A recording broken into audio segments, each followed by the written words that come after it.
a community building tool,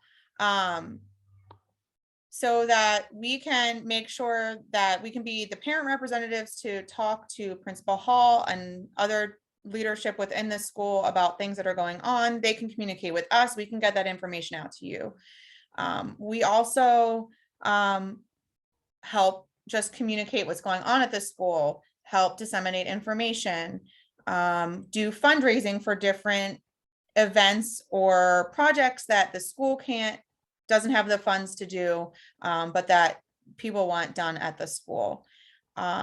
And we are only, just for everyone who's new to the HSA, our HSA only got started in like 2 years ago.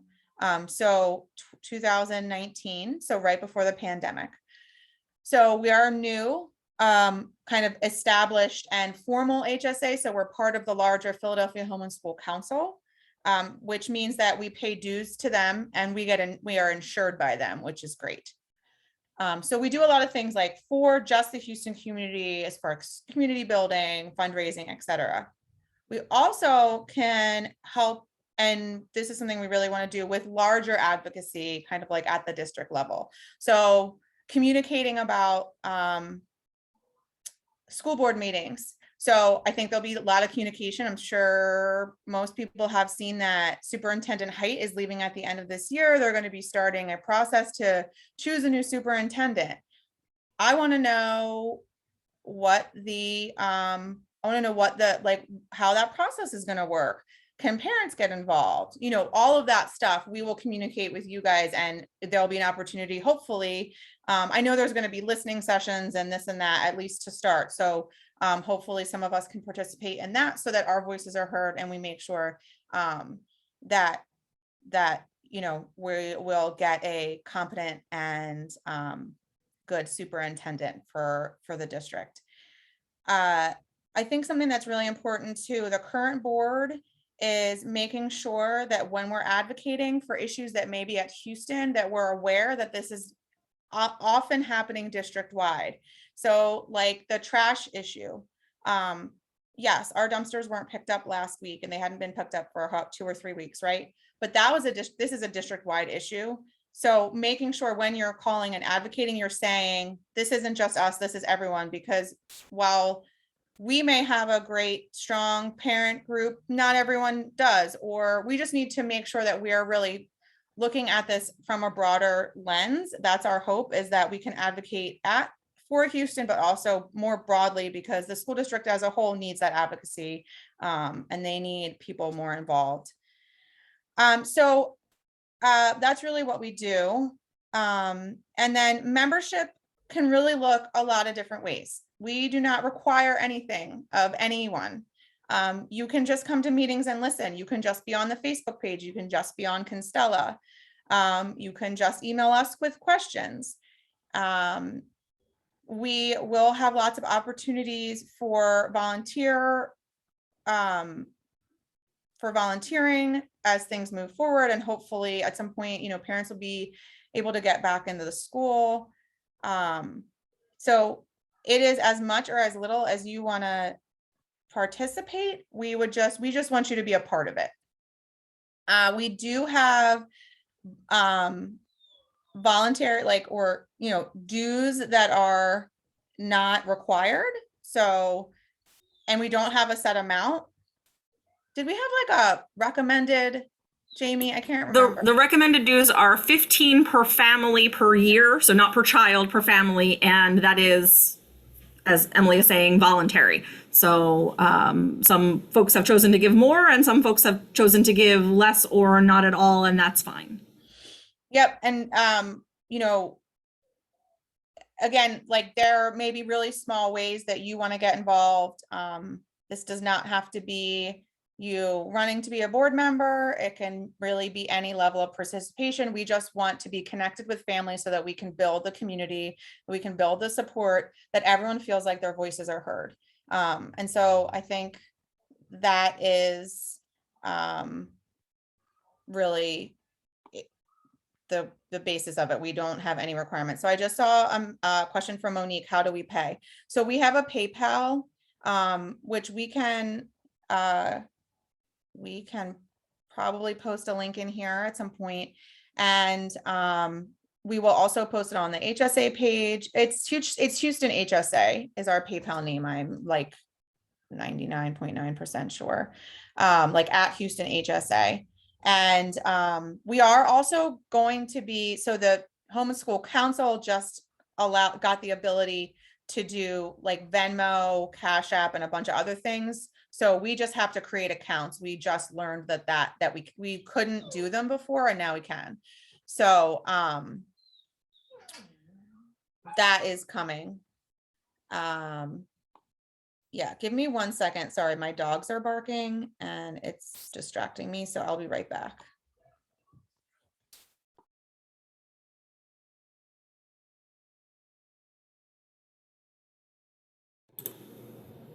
Emily touched on some of these a minute ago.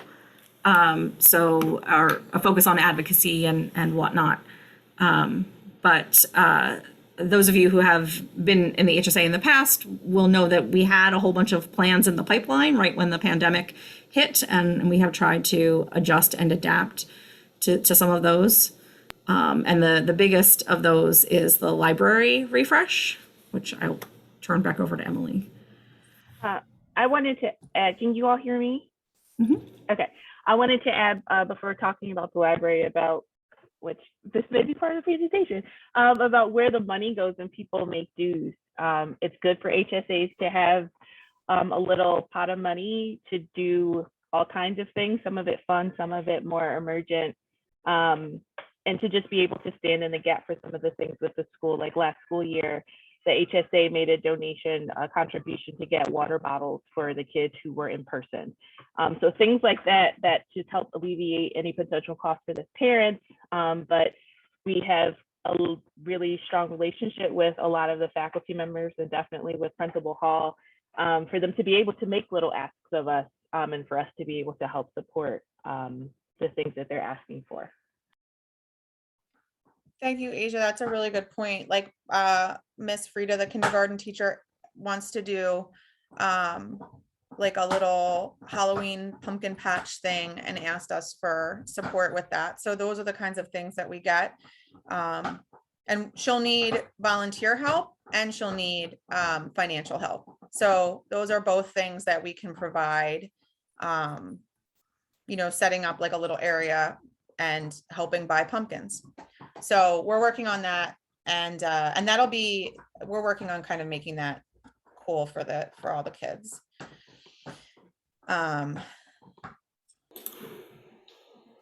We ready to move to bylaws? Yeah, that'd be great. Oh, sorry. Aftercare first, then bylaws. Okay, Sorry, okay. the slides are out of order from what I put on the agenda. I apologize. No worries. Okay, so aftercare, we are very, very, very, me especially, very excited that the in-house aftercare is moving forward. So we have a start date of the 18th of October. So a couple, 2.5 more weeks. And it is $300 a month per kid. It will be at Houston. It is a focus on kind of like a sports focus. But they said they had STEM and a bunch of other things as well. It's a small group of kids to begin. So I would recommend going and trying to register. You can actually register on the site now. Yes, we're very excited about this, and yeah, and it's cool that it's run by an alumni. And if you guys have seen, like, the Urban Kings and Queens is like a Mount Airy local group. They have basketball, they have baseball in the neighborhood. Last year they did like learning centers to help kids with their virtual learning. So they're already in our community and seem like a great group. We did basketball with them a couple years ago and it was good. So we're excited that they're coming to our school, and that we'll have, it's just nice to have an aftercare program in-house. It's a lot easier. And so we're really excited for them to come.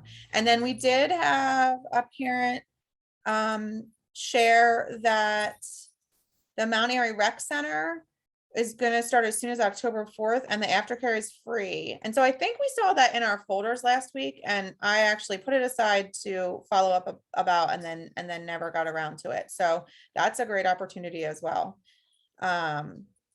So if you, we can share that flyer. I think it was on Dojo too. But we can also share that flyer, because I know the beginning of the year was kind of a scramble for aftercare and before care.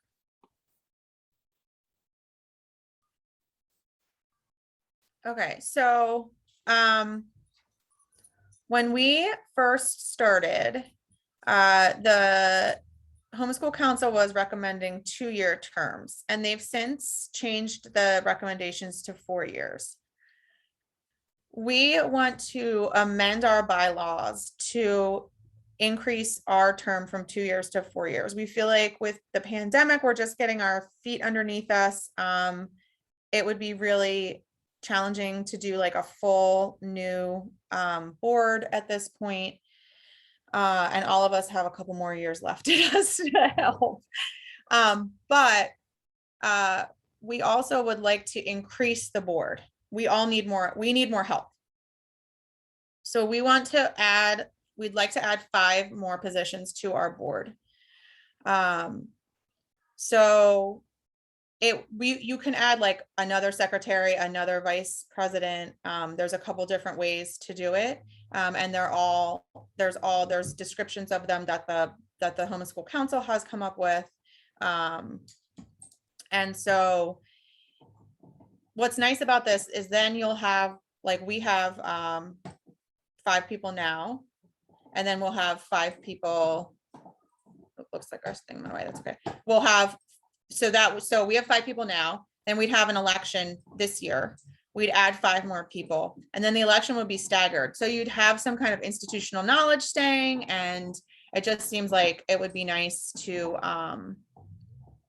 do it that way, get more board members, and have 2 staggered elections every 2 years, and it wouldn't be like the entire board transitioning at one time. So that's kind of what we're thinking. The one thing we really wanted to do was try to have, and I don't know what the makeup of like kids' ages of parents on here, family members on here is, but we really want to try to focus on like the diversity of representation within the school community, and that includes grade level. So I think historically everywhere, PTAs and HSAs tend to be the younger parents. And so we really want to try to have some older parents on the board if possible. Like we would really love representation from the middle schoolers. I think a lot of times when you just have the younger parents, that's, you get things for the younger kids, and the middle school is like they have their whole different set of wants and needs. And we want to make sure that we are hearing those and making sure that they have what they need. So that's kind of go ahead. I'm sorry, I don't know, the internet ate my slide. I had a slide about the 5 positions in particular that we are proposing holding elections for, right? I don't know what the internet did to it, but there are 5 positions that we are looking to add, some of which require bylaw amendments. So we are looking to add a VP for fundraising, since that position is best handled by someone who has expertise in that area. And while we have tried to make inroads there, it's not any of our particular expertise.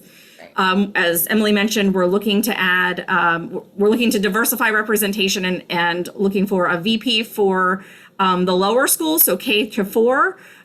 So folks who could be the point person for those grades, who could field concerns and questions from parents in those grades, who could do some targeted outreach to families in those grades, and could take initiatives to organize events and other kinds of activities for those grades, but also a VP for the upper school. So someone who has a student in 5th through 8th, and who can be the point person for families in those grades, who can do some targeted outreach to hopefully help those families feel more heard and more served by the HSA. And to do some outreach for those students as well, making sure that their needs are being met. We're also proposing an election, not adding to the bylaws because, no, I'm going to stop. So the bylaws at the moment say you can split the VP positions across 3 positions. And we are looking to amend that to 4. So we have an existing VP, Asia Davis, and we're looking to add these 3 new positions. So that would be a fairly minor amendment, adjusting from 3 positions to 4 positions. We're also looking to add a recording secretary. That does not require a bylaw amendment. That's already written in our bylaws. We're just looking to hold an election for that position. And we are looking to add a position for bookkeeper, which is a newly created category coming out of PHSC, and just creates some redundancy for the treasurer position, and allows some sharing of responsibilities for the financials of the HSA. And so that is not currently written into our bylaws, and we would be writing that in. And so we are not asking you to vote on bylaw changes right now. We are announcing that we're looking to do those things, and we will publicize the proposed changes for a vote at our next meeting. And if those positions are voted and approved, then we would hold elections to bring people into those slots. Thank you for delving into the details of that. I appreciate it. I think that's everything for that. So classroom parents, this is something that we wanted to do since the beginning. We really would like to have a parent or 2, probably 2, ideally 2 in each classroom that would be the go-between between the parent, the families, and the teacher. So kind of thinking about what teacher needs they have, they can help coordinate classroom parties, they can help coordinate teacher gifts for holidays or end of year. They also can help with Constella. So if you guys haven't logged into Constella or signed up, please do that. It's really great because it's organized by grade and class. So you can communicate with just the people in your class, and the teacher is not like, you can just communicate with those people. The teacher doesn't need to be involved in that. So you can do emails back and forth just with the people in your class. And it's just a really, really great tool. And so we are working on this. Monique and I have a meeting on Friday with Principal Hall. Part of what we want to do is kind of see what's capable, what needs there are this year as far as what a classroom parent would look like, and then what like how we can help, what resources we need, and then hopefully by next year we can go back in the classrooms and do some of this stuff. Like I helped last year, or whatever. I totally skipped 2020. In 2019, I was in the classroom to help with Halloween. And so, like they had a little party and we were just there. Me and another parent were just there to kind of help where we could and help the teacher, and all of that. And it was fun and cute. And, I think that teachers have a lot on their plate. So if there's ways that we can support them, that would be great. And, this is really just coordinating, talking, communicating, again, building community. That's really what we want to do. So, building community. Jamie, schoolyard coordinator, we were thinking like, beginning of the day, end of the day. So what? Yeah, I can't remember. That's really still falling under the classroom parent category. Okay. So there are different ways that you could do that, and you might feel more comfortable with some than others. So you might agree to be like the event coordinator for the class who is helping organize that party kind of stuff, or, doing outreach around, we're allowed to have volunteers in the school now once we get that clearance. And, we need 2 people to go in, but you might feel more comfortable doing regular touching base on Constella, or you might feel more comfortable touching base with families in the schoolyard to say, hey, we're thinking about this, or hey, we're thinking about that, or have you heard about this happening? So what classroom parent looks like can vary. And so, especially if there's multiple people volunteering for each class, people could take on different functions. We were just sort of highlighting different ways that this could look. Yeah. And again, this is something that's evolving. So we will be sending out, after we've spoken with Principal Hall and kind of really narrowed down the needs and abilities, we're going to send out sign up sheets in folders, and the teachers can communicate that information as well. The one thing you do need, and I know that they're really not allowing parents in the building, but it's good to get your clearances to volunteer regardless. And you can do that. This is the website that's there. And you have to get like the state clearances. But you also have to watch like a video that's very simple and then take a test at the end of it. I always share my life hack of watching the video in like 1.5 speed, because you really don't need to watch it in like as slow as it is. I promise you will capture everything that they're saying at 1.5 speed, and then you'll be able to pass the test at the end of it. That's my parenting time-saving life hack for you guys tonight. I have no more. That's all I have. But yeah, so if you want to volunteer at any time, I think they're good. They're good for a number of years. So do it. And then the school will have that on record. And when things open up, we can be in there and be volunteering. It'll just make things easier. And it does take a little bit. And then we have a question. If we have clearances from working at a childcare facility, would that suffice, or does it have to be through the district? The clearances themselves, yes, they will count. Like those clearances that you get, those are like the standard clearances that you need to work with children. Yes, those count, but you also have to do this one course through the district that talks about like how to spot like child abuse or other things that are going on. It's like, I can't remember. I think it was almost an hour. I remember It is almost an hour, Yeah. and you have to do theirs even if you already have other training to be a Yes. mandated reporter, because Yes. I did have training as a mandated reporter and I still had to sit through that. Yeah. So just watch it in 1.5 speed and do it. You're good. Okay. I think that's all for classroom parents. Okay. Library fundraiser. So we've talked about this a number of times, and all we want to do in the library is make it a more inviting space. So we probably have some kindergarten parents who may not have even been in the library yet. We are super duper lucky to even have a library in our school and to have volunteers help with library functions and act as librarians. It's just not the most warm and inviting space. It's a lot of kind of hard tables and hard chairs and no rugs and no cozy places. And so we just really wanted to make it a place that that is inviting and that kids want to sink into a chair and read.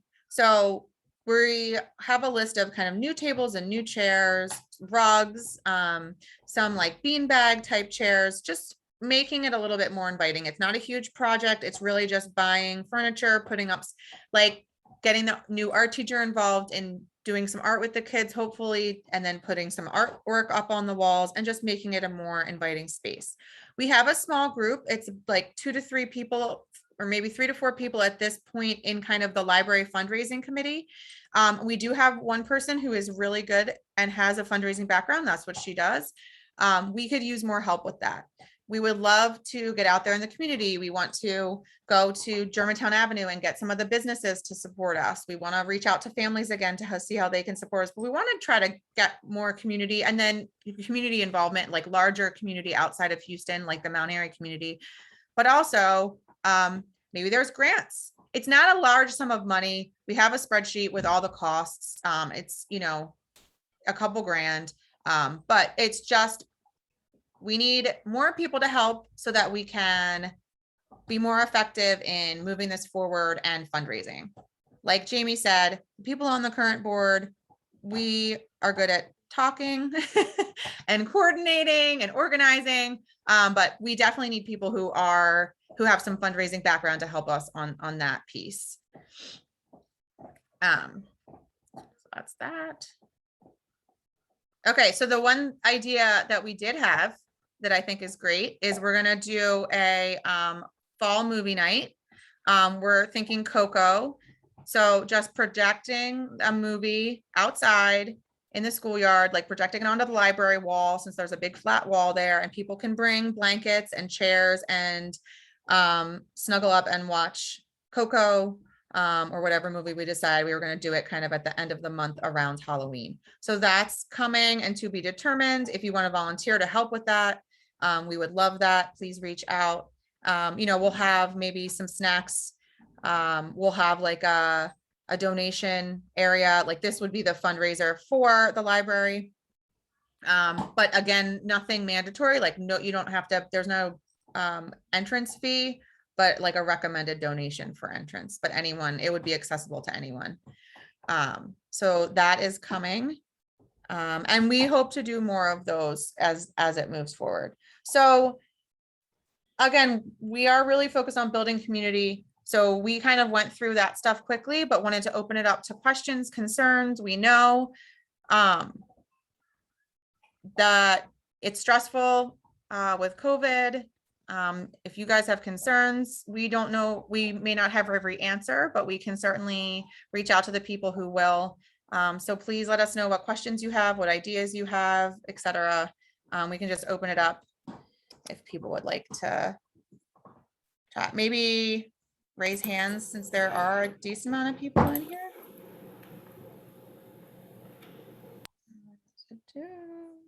Oops.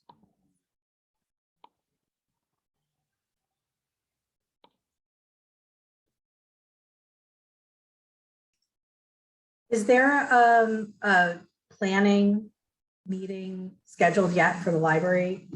Not yet, Okay. but we will get that on the books.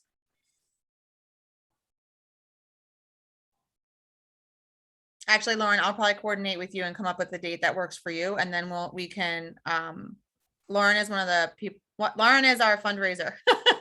So, and then we can share it through our other avenues, Sounds good. people involved.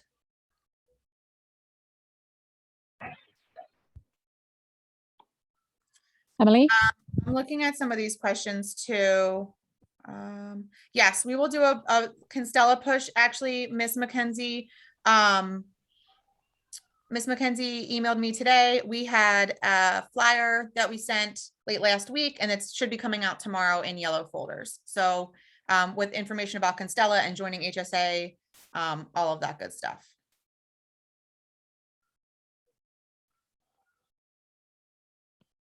Any other questions? Norit is offering for Allie to give a playground update, which I do think Yeah. would be helpful. That'd be great.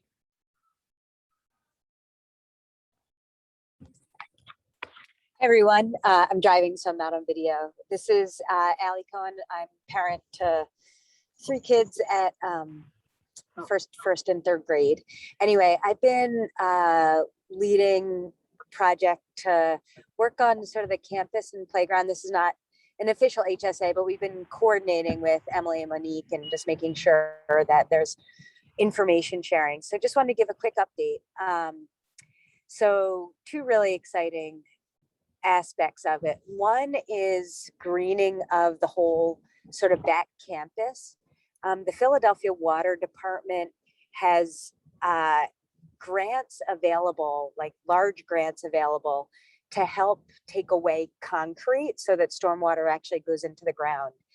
And a local guy who is a consultant had reached out. I was also interested in this, and we've been working for the past, I'd say 4 or so months, putting together a proposal. We had a charrette with some HSA, Families for Houston, other parent participation, as well as staff and faculty, and as well as a consultant. So the proposal is due in a couple weeks. It's going to be on for the order of something like $300,000 to $400,000 to help take away all the weeds, install rain gardens, environmental education, and put in more green space there to absorb the water. As part of the sort of master plan, there's a potential for a turf field in the back near, like, where there's just that concrete space near the back parking lot.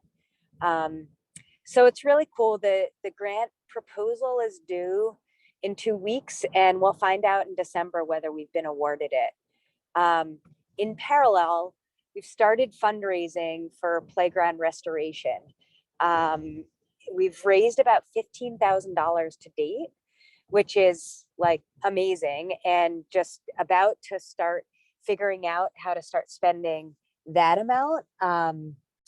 Which is, I think some of the first things are like safety. The monkey bars are not going to last much longer. So I expect we'll be looking at something like rubber mulching and monkey bars on this first phase. And I'm hoping to launch sort of like a major donor fundraising push this winter and spring to look at what sort of the other playground equipment, either restoration or replacement, looks like. Throughout that process, we'll be looking for HSA and other parental involvement, and make sure to keep you in the loop. So there's it's a lot happening, really hoping within this greening grant, if we're awarded it, I would expect construction to be summer, not this coming summer of 2022, but probably summer 2023. So not like tomorrow, but not in 10 years. So it's really exciting stuff. Oh, and Thursday, if you want to do something to help, Thursday evening, 5 to 7 p.m., we're having a Houston Garden work day, and that's going to be to help fix up the playground area, de-weed, and do some awesome plantings outside the playground, 5 to 7 p.m. this Thursday. Thanks, Allie. Erin, you asked, is there anything we can do for the older kids? I think all of the plans already in place sound great, but they are more geared towards the younger kids. Are you talking specifically about the playgrounds?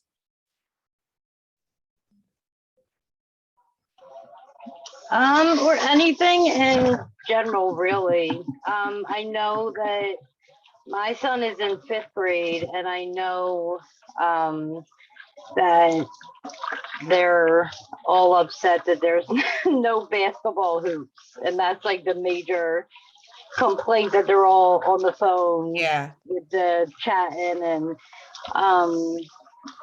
or even if there's anything that we can do for maybe the 8th graders this year, like, because they have, I know last year the kids didn't really get to do anything to celebrate graduate in the 8th grade. So is there like a dance or some, like, maybe we can take suggestions from them to kind of do something special for them? But I know, like, as far as the 5th and 6th graders that my son is friends with, that I guess they're in that phase now where it's too cool to go to the movie, like, all this stuff sounds great, but when you have totally. And we talked about that. It's hard with, Sure. and I'm sorry if I missed it. I was late. No. Yeah, that's totally fine. We did talk about, we are hoping to expand the board, and we're hoping to have representation from parents in the upper grades, and this is partly why. I agree with you. And you know what? I knew about the basketball hoop. I'm going to look tomorrow after drop off. We really need to get a hoop back up. The playground, we are definitely always keeping in mind the bigger kids, because there's always a focus with the playgrounds on the actual playground equipment. But we need to make sure, like, some of the initial very rough plans include like 2 basketball, not like a full court, but 2 basketball hoops next to each other, like 2 half courts. And so, yes, we are thinking about the middle schoolers. And it's something I always bring up because I think it's really important. And I think it's hard in a K-8 school that a lot of times that doesn't get prioritized. So that is definitely something we're thinking about. And I think that the basketball hoop we need to really look into. So I will put that on my list, and also to talk about it with Principal Hall, because we don't even know what happened to the hoop. We think it got taken down potentially, like when the city was taking down hoops for COVID, that it just got taken down with it. So we need to get some information and figure out what we need to. It's possible someone actually, I remember someone saying before the school year started, they tried to buy another hoop to replace that one, and it like wasn't the right size. So we need to just like do a little bit more digging and figure out exactly what we need so we can get the kids a basketball hoop. We know that that is a priority. And interestingly, I know that basketball was on like the aftercare list. So we just need to, like, as far as things for them to do. So they're going to want that as well. And maybe there's something we can do with them in that regard. I think it would be worth trying to drop a bug in Honey's ear just about trying to get some additional support from that, because he knows a lot about basketball. I know, inside and the maybe equipment. even just like I'm thinking like a movable,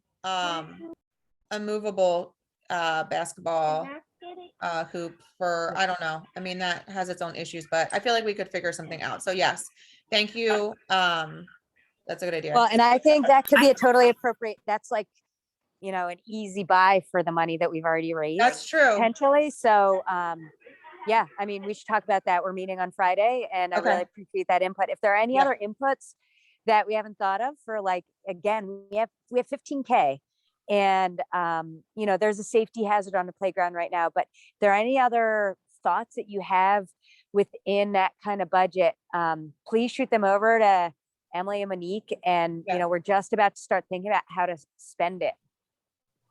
Can we maybe consider like a multi-sport type of playground? I don't really know how to explain it, but it has like you can play basketball, but you can also play volleyball or tennis or hopscotch. Like I know we have the little hopscotch area already, but if we're really looking at updating the playground area, I think that maybe could be explored. I don't know how much that costs, but it just came to me. Yes. Sorry, go ahead. I was just gonna say, the playground, I think, like, and I think Ally alluded to this, but it's in the very beginning stages. Like the stormwater thing is one part that's more about like adding some greenery and taking away some of the hardscape, but the larger playground, there will be many more opportunities for the larger Houston community to comment and put suggestions. So I think all of that is on the table. Yes, I agree. It shouldn't just be basketball. And like, there's lots of other ways that we can, lots of other things we can give the kids. And I think in that, we were trying to get some of the middle schoolers together over the summer, which was difficult. But I think this year it'd be really, really great to just ask them what they want on the playground. Like that's, we just asked 6th, 7th, and 8th graders what they want. So that is all definitely in the works. And I think we can kind of, at this point, it's the beginning, so we can propose many things.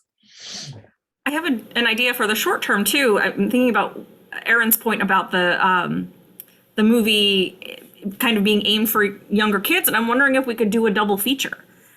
If we picked a second movie, so start the first movie at like 5:30, it will be pretty close to dark, that early by the time we get to October.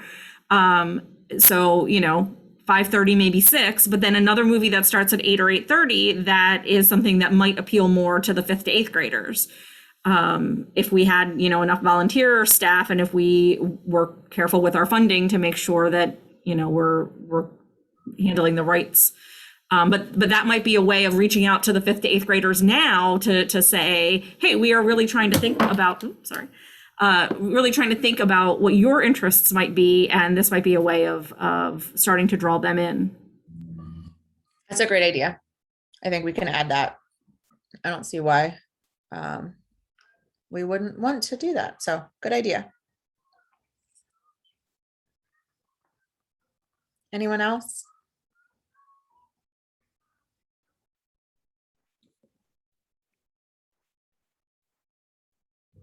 No one? No questions, comments, concerns? This is Ally again. Just one random question, if I can, while we have everybody here. Is a Gaga pit interesting to folks? I know my kids did it for the first time this summer and they loved it, but I'm just curious. Is that like an interesting thing to have? I feel like it's kind of an unknown, right? Like we also had our first experience with it this summer and it was a huge hit, but I don't know that kids would even know what it is or how to play, but it's something we can talk about. What is it? What is it? Exactly. I don't even really know. It's like an octagonal pit, and there's this game called Gaga. Our kids played it for the first time this summer, and I was talking to another parent at a different school. She's like, we put it on our playground, the kids love it.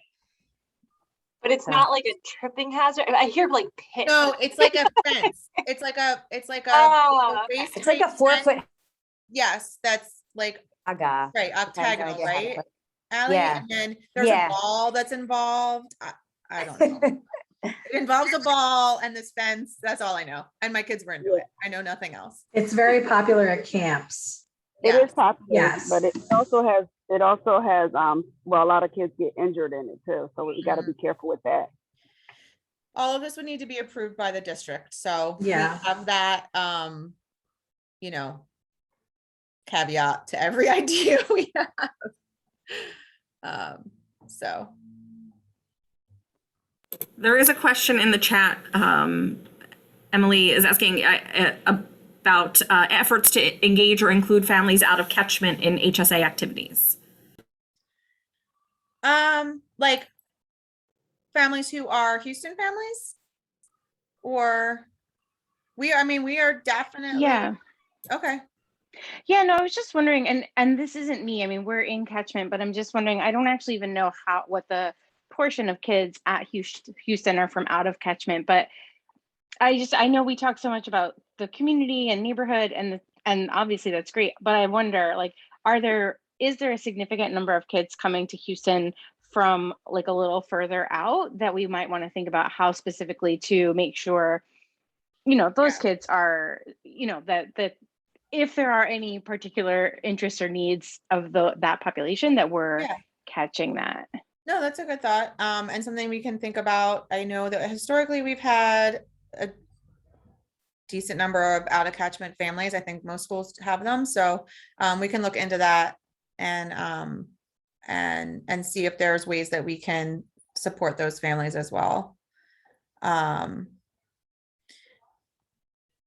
I actually, this could open up a whole can of worms, but I'm going to ask it anyway. If no one else has any other questions, does anyone else have questions? I was just going to talk about the drop off pickup situation. If anyone has a brilliant idea, there's been like discussions recently this week after the manhole cover was like exposed about getting the streets department in and seeing if we can get like, just talking with them about what possibilities are for a pull off or something, which I think is great. But if anyone has like a brilliant idea on how we can make it better in the morning, especially, it seems like drop off is really the hardest time. Just every morning, it seems like not the best situation. So if people have ideas, we are open to those. We talked about it a lot over the past couple of weeks. Not really sure what the solution is. And just to let you guys know, like we've also followed up about, I know we only have one crossing guard. We're actually supposed to have 3. So just like, this is the type of stuff we're advocating for. We're supposed to have 3 crossing guards. We only have 1, but there's a 300 person crossing guard shortage in the district. So we're probably not going to get another crossing guard this year. We're probably pretty lucky that we even have 1. There was also outreach to the 14th police district, and we were told they were going to try to get some police officers out to kind of help just control traffic. I haven't seen that yet, so that's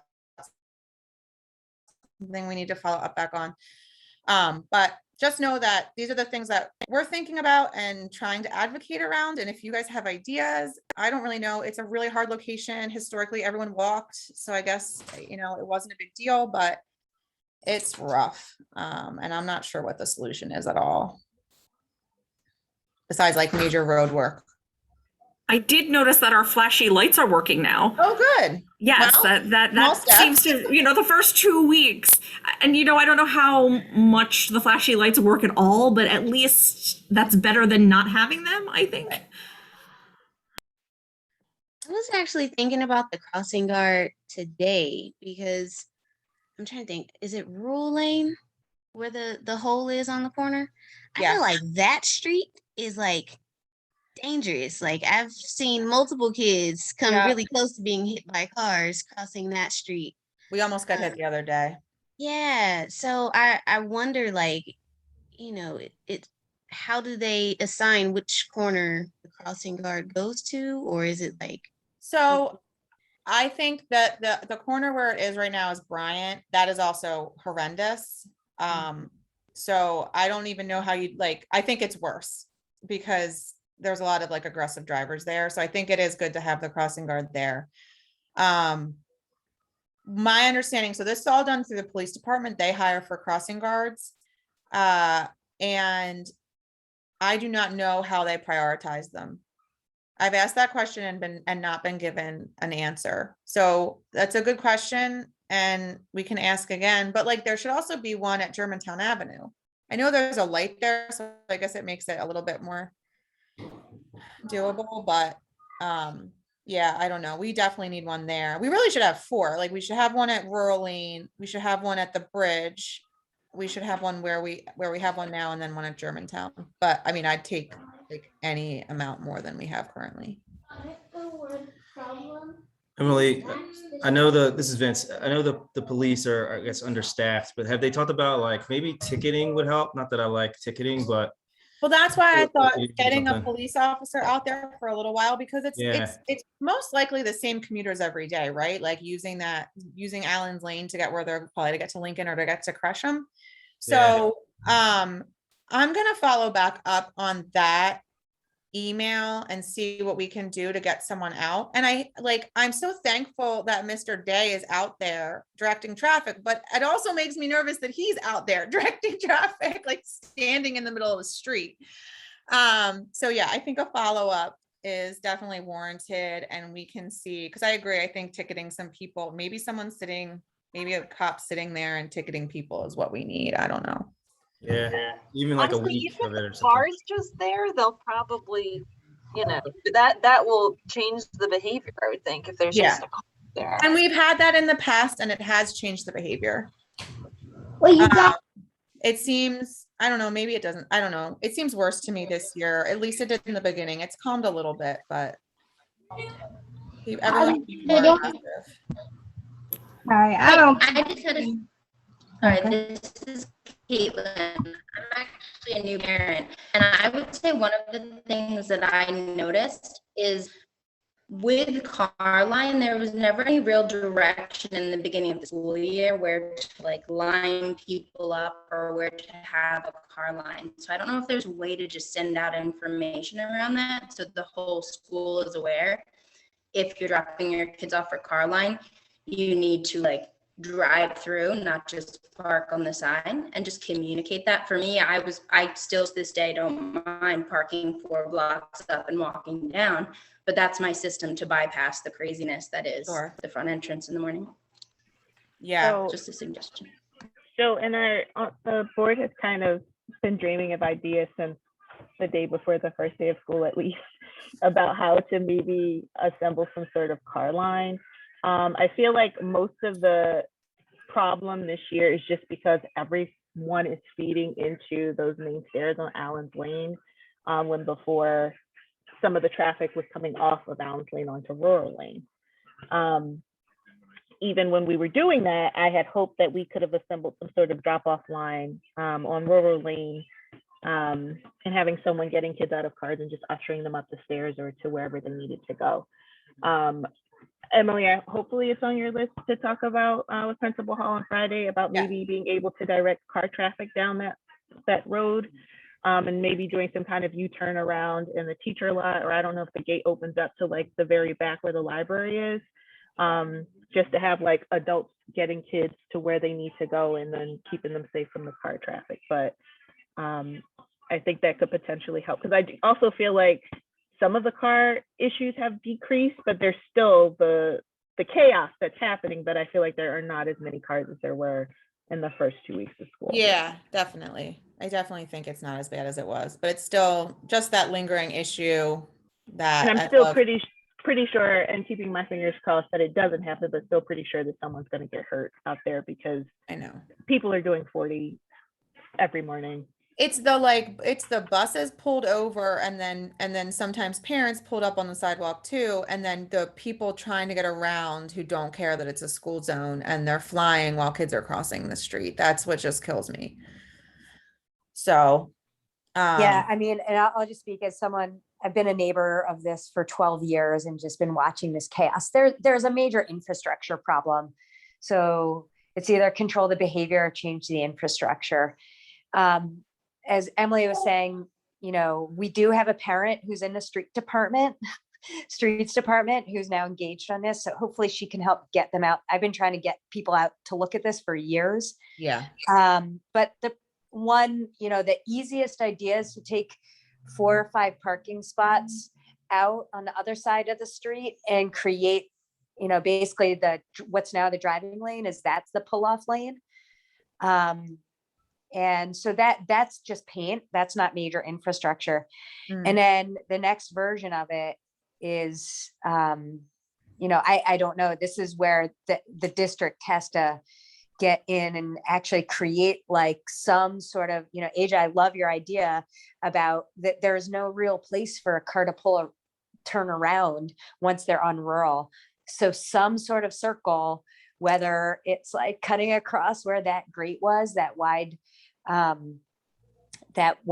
sidewalk, and making that like a mini pull-off circle, or, doing some major stuff, but it would take like capital investment from the district, and it would take the school putting in for that investment. I don't know how that works, but I think the lane painting would probably go a long way to create basically 3 traffic lanes in front of the school. Yeah. And that probably is worth it for 4 parking spots. And, there aren't residences there. It's apartment buildings that have other parking options. So maybe that's feasible. And I will say, I'm also a near neighbor. We do have an active conversation with a neighborhood about traffic slowing and potentially doing some like painting. If we can't get speed, something in there, at least some painting there, which would be a great project for the community and for the school to engage in. So there are active conversations going on the infrastructure side. And I do think it's complicated. If I'm not wrong, Allen's Lane is a state road, not a city road. So that complicates matters a little bit more, but I think that we just need to start the conversations. So we will start them. And if anyone has other ideas or suggestions, let us know.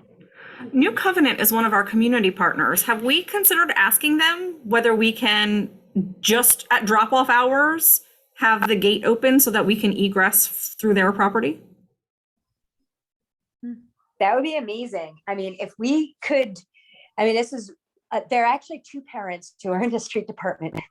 And one of the parents' suggestion was if we could just get like 50 feet to create a little circle in New Covenant. I was thinking that too. They don't even use that would make all the difference. Now, a certain number of the rural lane neighbors would not be happy about it, but Sure.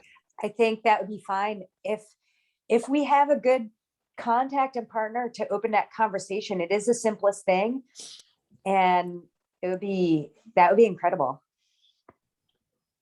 Can I say something? Any help talking to New Covenant? I know people over there. One of their staff members is on the Westmount Area Neighbor Board. Great, thank you. Tracy, did you want to say something? Yes, about the parking, about the drop off and pickup situation.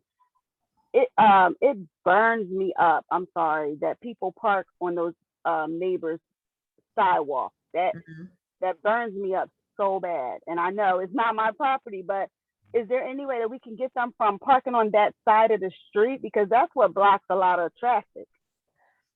Yeah, I feel like there needs to be, we need to make a general announcement about drop off, I think, and pick up, and where is appropriate to park and where is not. So we'll work on that and talk to Principal Hall about that, because I agree.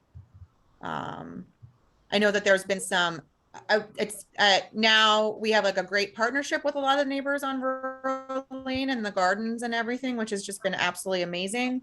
But I know that historically there's been some issues there. So we want to make sure that we're maintaining that relationship, especially considering how much they've given to the school over the past year.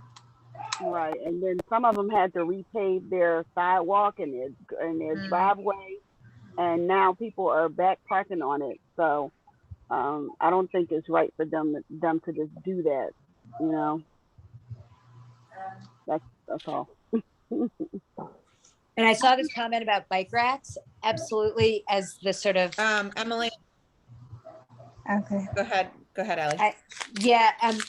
That's high in my mind. That's another potential expenditure of this early money that we have, but it's absolutely as part of this campus you know, whatever, we absolutely need more bike racks. They can't be out on Allen's Lane either. They need to be up on the campus. 100% agree with that. But we could even do something in the short term about that.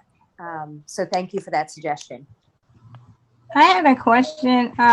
Do you guys have school police on here? We have one resource officer, yes. Is that the guy that kind of I'm pretty new Yes. also to the school. Yes, he stands at the top of the steps, like not right in front of the school, but to Right. the right, like, The yes. person. Yes, he is. Maybe he can come down and like escort the parents that's blocking the entrance to the like just parking them behind the school buses, which is holding up traffic. The ones that's blocking the entrance to the apartment building. Because when I first started coming, I was actually parking in the school, not the school parking lot, but the apartment parking lot. And then I'll drop my child off and come back and go on back to work. But now, because all of the chaos, I have to park up the street and walk, which is good because you know, it's so congested now. But it wasn't like that when we first came back to school. But now parents aren't respecting, you know, the exits, the sidewalks. So if he can kind of, you know, I guess escort the parents, tell them they can't park here because they're parking where the exits are. You know, they parking everywhere, just in the middle of the street and then getting out the car. So if he can do that because we don't have police to ticket them, maybe that might help. Yeah, we can talk about that too. I think that's it. I know just that greeting us is not, you know, he can do something else than just greet parents coming in and out of the, you know, schoolyard. Yeah, you're right. Maybe that, you know, that may help. Yep, we can definitely suggest that. It's a good idea. Thank you. There are a couple of suggestions in the chat. One related to drop off. Is there any way to expand the drop off window by 10 minutes ish to open the bottleneck?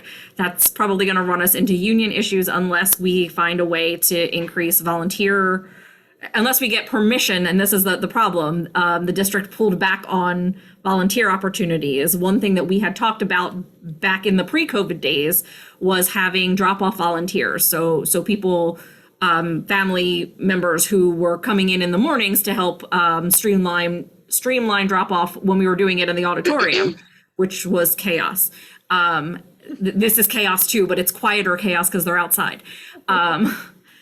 So we were looking for people to kind of streamline the auditorium chaos, and if we were going to expand the drop off window, it would, I think, be reliant on volunteers like that to kind of supervise the playgrounds. So that people felt like there were grown-ups out there, because there aren't grown-ups until that 10-minute window because of the way the union rules run. And then the other point touches on the relationship with the rural lane neighbors and whether the kids could maybe create some thank yous for all of the work and beautification that those neighbors have done, which is a great idea. So thank you for suggesting that, Alyssa.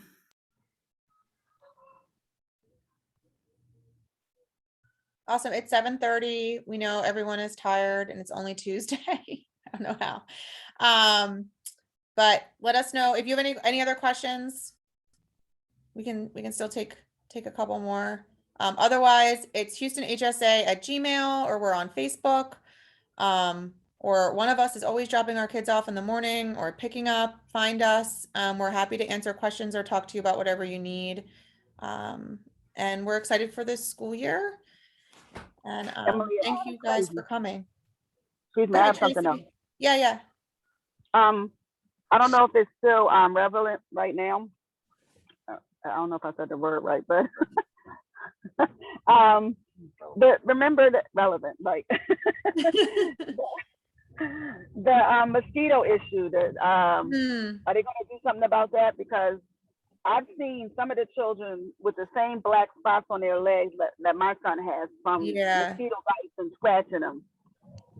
You know what? I forgot about that. I will add that to my list of things to talk about with Principal Hall. I'm sure that the building engineers can spray something. Okay. And I'll ask him. It has cooled down a little bit and they haven't been as bad, but we only need one warm day. So Right. Exactly. Or one bad rain, like, you know, and then they'll come back out. yeah, exactly. Okay. That's it. Thank you for I just reminding had me. one quick question. Was the trash situation able to be, I know the trash was removed from the teacher parking lot in the front, but was that just a temporary solution, or did we come up with something that like will prevent it from turning into what it was last week? I mean, they need to hire a new contractor for trash. That's the solution. So no, I assume that we will be fighting this fight again. And next time I will not be so nice. So, Oh, it was actually the trash contractor who ran over that grate. It that was caught- not. Yeah, you didn't see my thing? Yeah, that's what happened. It was 4 a.m. on Saturday, which is horrible for the neighbors. And it was Mascaro trying to get around that curb that ruined that grate. That cannot be the truth. I refuse to accept that. No, as what is that is true. the truth. And having been a next door neighbor of that, I was complaining about them 10 years ago. They're horrible. And this is what that's what happened. That's what I learned from the rural lane neighbors who were awoken by them at 4 a.m. on Saturday. So my plan for the next time trash piles up, or honestly, the next time I see a post in the HSA, the Homeschool Council's Facebook page, or one of the other Facebook pages that I'm on, is to just blast them publicly, which I've like never done to anyone, but they were so rude on the phone. Then they told Lauren that they were going to come. They were rude to me. They hung up on me. They told Lauren that they were going to come on Friday, which they did not, but that they would need Houston staff to help them load the trash truck. No, absolutely not. You will not put more work on our teachers and staff right now, like to clean up your mess. So they are horrendous. And I think this is an advocacy area where we can put pressure on the district to change the contract. That contract cannot be renewed. They have failed the entire district. And we are lucky. Our trash is not in the playground. There were kids who were playing in the midst of trash piles, and that's just like absolutely unacceptable. So they got a little bit of my COVID rage, but not all of it. And next time they may get all of it. Oh my, I'm flabbergasted. I am too. That's what you think they can't get worse. Wow, they're really horrible. And then they didn't do anything about it. Yeah, they left it for us to find. For our children to fall into. Yeah. Oh my God. Wow. Well, Can you please repeat what they did? I missed that, and I'm curious. Well, so they were on Allen's Lane turning onto rural at 4 a.m. Saturday morning to get up the ramp, and they cut across that corner and ran over the sewer inlet, the sewer cover. Oh, they're the ones that did that. Wow. Yeah. I learned that from a rural lane neighbor. Wow. All right. Thanks for sharing. Man. Okay. I know we're over time, but I just wanted to know, who can we direct concerns about, like how lunch is going? Because I've had several days where my kids have been picked up and they're like, I didn't have time to eat my lunch. Because I don't know if how they're like cutting it in half, like they can't eat all their food at lunch. So when I get them, they're like starving. We can talk. I will talk about that with Principal Hall. You're not the first parent that's told me that. My kindergartner has also said that, but I didn't know if that was just because he's in kindergarten and it's a new thing. So no, my 3rd and 5th grader both said the same. Smoke. Okay. That is my daughter said the same thing, Emily. Okay. Thank you guys. We will RJ says the discuss same it. thing also. Okay. I've heard that My fifth graders, the way he's more mad that they don't have more time to play than they don't have time to eat. I know. But the way that they're doing it is like they're splitting them up. Like when half the kids are outside playing, the other kids are inside eating. So, and vice versa. So the kids who are outside playing first, the or whoever's eating first has more time to eat, I guess, because they don't have to, they're already where they're supposed to be. So I was even gonna think before it was brought up here, if we could maybe like reach out to Mr. Hall or the teachers to see if we can alternate weeks or days. Because I mean, like there sometimes where my son comes home and there's only his snacks missing, and Right. he didn't want to waste time eating a sandwich because he'd rather play. And I know like there's some kids who have medical issues who have to eat, and that's just something that I know is a issue. I had brought that issue up with the new climate guy. I don't know his name, but the new guy that's managing that part of like the climate control, I guess. Yeah. He told me that because that happened to my son and he's a first grader, and I'm like, why are you not eating your lunch? You keep telling me you don't have time. So I thought it was him. So I brought it up to the gentleman, and he told me that they were working on it and they was going to change and have the first graders eat first, and then I guess the next grade, then they'll eat to give them more time to eat. The next day I did notice that my son did eat all his lunch. So I'm not sure, if they made changes or if you guys kids just if it's still going on, then they didn't make changes and my son just it's going on as of yesterday. My daughter's lunchbox was still completely full when I picked her up yesterday. I think we can definitely talk about this and just keep in mind that this is all changing and new for the teachers and the administration too. Like I mean, I just like to, they are very responsive, and so we will talk to them and hopefully we can come up with a good solution. I think the bottom line is there's not enough time for lunch/recess as a whole, which is really a district issue, not a school issue, unfortunately. So, but we will ask that. So is the lunch, the gentleman told me it was 20, they get 20 minutes. So is that including recess as well? No, it's like, I think it's 20 and 20. 20, so it's 20. like 20 minutes for lunch and 20 minutes for recess. Okay. Something around that. Yeah. Do that 20 minutes start while they walking towards it, or is it? I know. Right. Those are good questions. I don't know. And it's probably, and it's the first time first of all, none of them have been with their friends for 18 months. Right. And then it's the first time that they get to actually just talk and do what they want. I mean, I know that's, if you can't tell, we like to talk in my family. So I know that like my kids just want to talk to their friends and they're not eating. I've been trying to give, I started giving my kindergartner yogurt because it's faster to eat than a sandwich. Right. I don't know. I did that too. I just started giving Lunchables snacks, and then he come home with an empty lunchbox versus the whole sandwich. Yeah, I don't know. It's a hard one, but I think it's definitely something we can talk about. Thank you for bringing that up. Question about joining the HSA. I had a little flyer and I lost it, but I had requested to join on some website or some app, and then I never heard anything, and now I forget what the website or the app was called. Okay. So Jamie, do you want to? So there's a join code on Constella. The last time that I tried to join on, well, I have not been able to get Constella to load on my computer, but when I did join Constella, it didn't, the join code itself just got me in without having to be approved. Okay.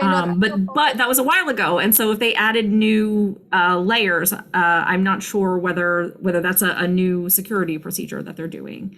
Asia, do you want to speak to that? I just couldn't remember the name of the thing to even go to it. Okay. Yeah. So the thing is called Constella. And I think Emily mentioned earlier, it's an opportunity for families to be able to speak with each other, because unfortunately it's not something that we can do on Class Dojo. And we wanted to offer an environment to communicate that was not Facebook. I guess it was last week, maybe, we got the updated teacher list from, give me a second, quick second, from Miss McKenzie.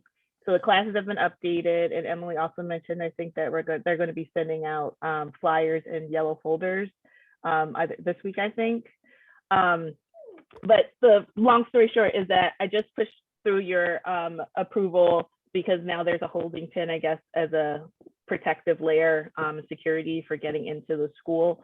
And I didn't get an update because the email is not on my phone. So there are just 2 people that got pushed through. You can go in and find your class and then assign yourself there, and we'll be able to communicate with our classes there.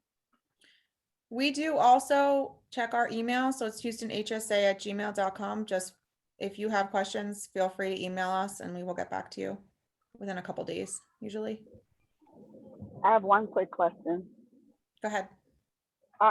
Is it possible for them to incorporate a snack time in the afternoon in the classroom? So the children won't be so hungry since they weren't able to eat all of their lunch. What grade is your child or children? Third grade. Third grade. So I know that I'm not sure what the full schedule is for lunch, but Emily, maybe that's something you can get a grip on instead of, from Principal Hall instead of having to survey parents.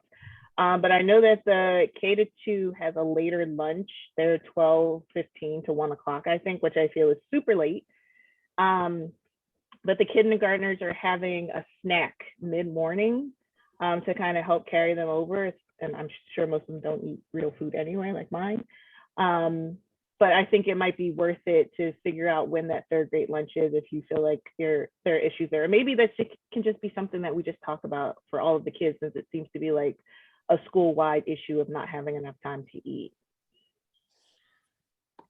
Which I feel like the teachers are gonna notice because with my kids, they can't focus and they're hangry. So it's a thing. I'll be willing to help to volunteer, for the class if we need that time. Emily. Thank you so much, Tracy. I will, I'm gonna follow up with Principal Hall. I do think we're like not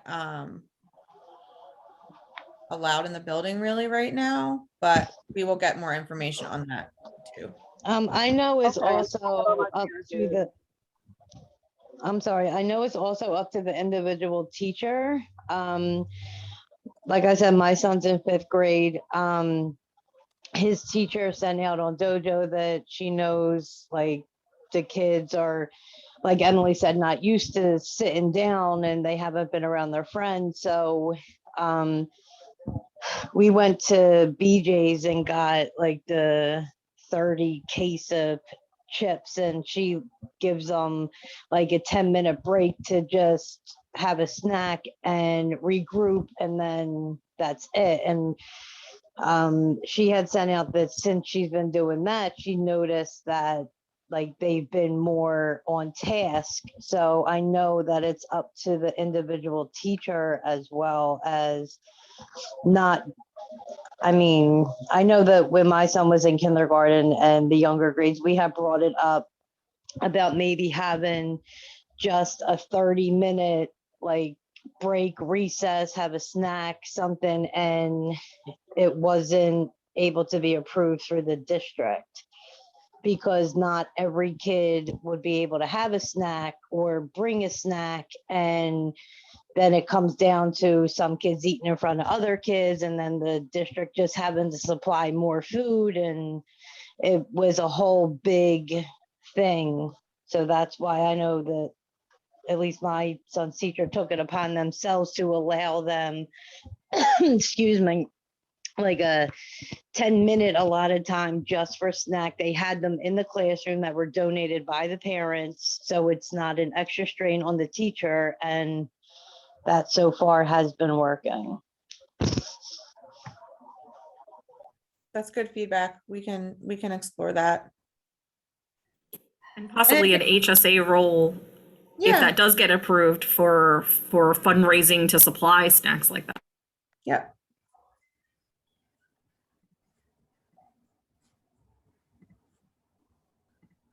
All right. Is everyone good?